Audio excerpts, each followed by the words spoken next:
Hi guys, welcome back. Pag-uusapan naman natin ngayon is tungkol sa ignition system. Paano nga ba nagkakaroon ng kuryente ang ating spark plug? At ano-ano nga ba yung mga piyesang involved dito? At ano ba yung tatlong bagay na nakakagawa o nakakapag-produce ng kuryente? So, hindi natin patagalin, tara na, pag-usapan na natin.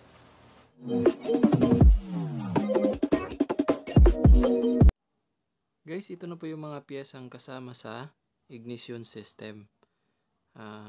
Ito yung nagpapaspark ng ating spark plug para umandar ang ating motor. Isa-isahin natin. Ito yung pinaka-magneto. Ito po ay nakakabit sa pinaka-crankshaft natin. At ito naman, ito yung stator. At ito yung pinaka-pulser niya o pick-up coil. Ito naman ang ating CDI, ignition coil, spark plug tsaka spark plug cap. So, ipaliwanag na natin yung kung paano nga ba nagkakaroon ng spark yung ating spark plug. Galing dito sa pinaka-stator natin, dalawang wire lang po ang papunta dun sa pinaka-CDI natin. Itong pinaka-black stripe red at itong pinaka-blue stripe yellow. Itong black stripe red, ito yung pinaka-primary. Itong primary, ito po yung pinaka-primary coil. Pero hindi lahat ng stator may primary coil. Dahil may stator na lahat ay lighting coil lang kasi battery operated po yung pinaka-CDI nun. So ito yung isa, ito yung pinaka-pulser. Ito yung nagti-trigger kapag natapat ito dito sa magneto. Itong pinaka ng magneto, pinaka-bukol dito. Pag natapat po 'yan, doon po nagdi-discharge ng kuryente ang ating CDI. So itong dalawa, ito yung papunta dito sa CDI. Dalawang wire. So ito na po 'yon, yung black stripe red at blue stripe yellow or stripe white. Pagdating dito sa CDI, ilalabas naman ng CDI yung kuryente papunta dito sa ignition coil. So ito yung ignition coil, ito naman yung wire na papunta ng ignition coil. Itong yellow stripe black, ito po 'yon.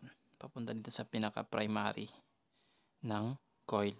Pagdating sa coil, may windings din dyan at ilalabas naman doon sa secondary. So, ang ignition coil, ang trabaho nito, ito po yung nagpapalakas ng kuryente. Minomultiply niya yung kuryente pumapasok dito sa primary. Dito yung pinaka-primary coil niya. Pagdating dito, minomultiply niya. Ang output nitong pinaka-ignition coil natin ay nasa 25,000 to 40,000 volts. Ilalabas papunta sa ating spark plug. Ganun lang po kasimple gumagana yung ating spark plug.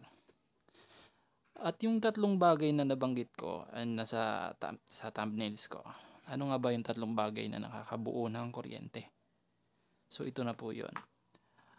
Itong pinaka-magnet niya, ito yung isa sa bagay na nakakapag-produce ng kuryente. Magnet plus itong coil, itong mga coil na to, kapag ang magnet at coil ay nagtapat yan at nagkaroon ng motion, dyan po nagkakaroon ng kuryente.